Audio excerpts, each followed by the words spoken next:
High, তোমরা কেমন আছো? আশা করি ভালো আছো। আবার চলে এলাম একটি ভিডিও নিয়ে। আর এই ভিডিওটিতে আলোচনা করব সরকার পরিবর্তন হলে সাধারণ মানুষের কি কি লাভ হতে পারে, কতটা লাভ হতে পারে, স্বাস্থ্য ব্যবস্থা, শিক্ষা ব্যবস্থা ও কৃষি ব্যবস্থায় সরকারের গুরুত্ব কতটা, তা নিয়ে সাধারণ আলোচনা করব এই ভিডিওটিতে। আর ভিডিওটি শেষ পর্যন্ত দেখো। ভালো লাগলে লাইক, কমেন্ট, শেয়ার। সরকার পরিবর্তন মানে শুধু নেতার পরিবর্তন নয়, দেশ বা রাজ্যের নীতির পরিবর্তন, শাসনের পরিবর্তন ও আর্থিক পরিবর্তন হতে পারে। তা সাধারণ মানুষের উপর প্রভাব পড়তে সময় লাগে, ধীরে ধীরে প্রভাব পড়ে, হঠাৎ করে কিছু হয়ে যায়। যেমন ধরুন, আপনি ক্ষেত মজুর বা দিন মজুরে কাজ করেন, দিনে 250 থেকে 300 টাকা বেতন পান। সরকার পরিবর্তন হওয়া মানে হঠাৎ করে 500 থেকে 600 টাকা বেতন হয়ে যাবে না। আর কোনো বেসরকারি সংস্থায় কাজ করেন, মাসে 15 থেকে 20,000 টাকা বেতন পান। সরকার পরিবর্তন হওয়া মানে হঠাৎ করেই বেতন ডবল হয়ে যাবে।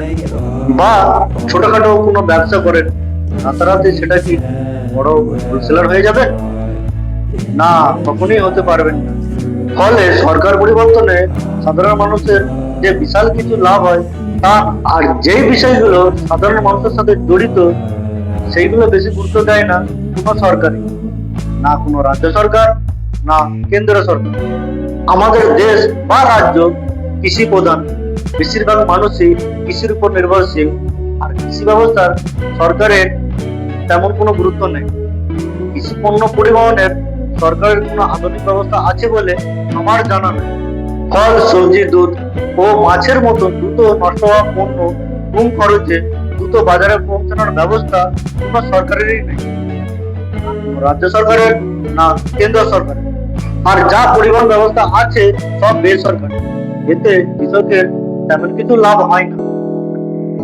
আমেরিকার ইরানের যুদ্ধের কারণে মহারাষ্ট্রে কাঁচা লঙ্কা ও আঙ্গুর কন্টেনারে পড়ে পড়ে নষ্ট হলো। তখন আমরা আঙ্গুর 150 টাকা থেকে 160 টাকা প্রতি কেজিতে কিনছিলাম। এই রাজ্যের কথাই যদি বলা হয়, আলুর দাম না থাকার জন্য কত আলু মাঠে পড়ে থেকে নষ্ট হলো। আর অনেক চাষি জমি থেকে আলু তুলে নিয়েই গেল না, জমিতে পড়ে থেকে নষ্ট হলো। আর তখন ভারতবর্ষের অন্যান্য রাজ্যে আলু 20 থেকে 25 টাকা প্রতি কেজিতে বিক্রি হচ্ছে। সরকারি পরিবহন ব্যবস্থা থাকলে এই ভারসাম্যটা রক্ষা হতো। আর স্বাস্থ্য ব্যবস্থার কথা যদি বলা হয়, সমস্ত সুযোগ সুবিধা আছে, এরকম মেডিকেল কলেজ বা বিশেষ হাসপাতাল খুব কম আছে। আর সরকারি হাসপাতালে রোগীর সংখ্যা খুব বেশি, ডাক্তার খুব কম। আর গ্রামের দিকে ভালো হাসপাতাল নাই বললেই চলে। এইসব দিকে গুরুত্ব না দিয়ে সরকার স্বাস্থ্য বীমা কার্ড দিয়েছে। সেই কার্ড নিয়ে আপনাকে বেসরকারি হাসপাতালে চিকিৎসা করাতে হবে। সরকার চাই তুমি সরকারি হাসপাতালে না, বেসরকারি হাসপাতালে যাও চিকিৎসা করা। শিক্ষা ব্যবস্থার কথা না বলাই ভালো। সরকারি প্রাথমিক বিদ্যালয়ের বেহাল অবস্থা, সময়ের সাথে সাথে পরিকাঠামোর কোনো পরিবর্তন নাই, শিক্ষক ও শিক্ষিকার সময়ের সাথে আপডেট নয়। পরিস্থিতি এমন জায়গায় গিয়ে পৌঁছাইছে যে বাচ্চার বাবা মা নিজের বাচ্চাকে সরকারি প্রাথমিক বিদ্যালয়ে পাঠাতেই চায় না। এই সুযোগে সরকারি ইংলিশ মিডিয়াম স্কুল ব্যাঙের ছাতার মতো ফুটে উঠছে, সবাই এর শিকার হচ্ছে। নিয়ে বাদ যাবো না, আরো তো একটা ছোট বাচ্চা আছে। শিক্ষা এখন টাকার খেলা। যত ভালো স্কুলে আপনার বাচ্চাকে নিয়ে যাবে তত বেশি টাকা দিতে হবে। আমি যে বিষয়গুলি আলোচনা করলাম এগুলি সবই মৌলিক অধিকারের মধ্যে পড়ে। পরিষেবা দিতে বাধ্য থাকে সরকার। শুধু সরকারের দোষ দিলে তো হবে না, আমরাও তো ভোটের আগে এইসব বিষয়গুলিকে তুলে ধরিনি। ভাতা পাচ্ছি বলে নাচতে নাচতে ভোট দিয়ে এসেছি, আমিও দিয়ে এসেছি। আর কি, আর তো কিছুদিন পরে সরকার গঠন হবে, আনন্দ করো। আরে আপনি যাকে ভোট দিয়েছেন বা আপনি যে দলকে সরকারে চেয়েছেন, সে এলে অবশ্যই আনন্দ করবেন, আবির খেলবেন, বাজিয়ে ফাটাবেন।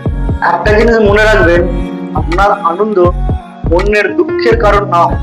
পশ্চিমবঙ্গের রাজনৈতিক কালচারটা একটু আলাদা। যে দলই সরকারে আসুন না কেন, সবাই ভাবে আমি ওই দলেরই লোক, বাকি যারা বিরোধী আছে তারা আমার শত্রু, তো একটু উত্তম মধ্যম তো দিতেই হবে।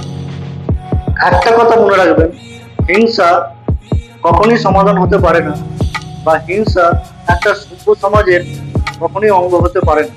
একটু বেশি জ্ঞান দিয়ে দিলাম। সকলেই ভালো থাকবেন। দেখা হচ্ছে পরের ভিডিও।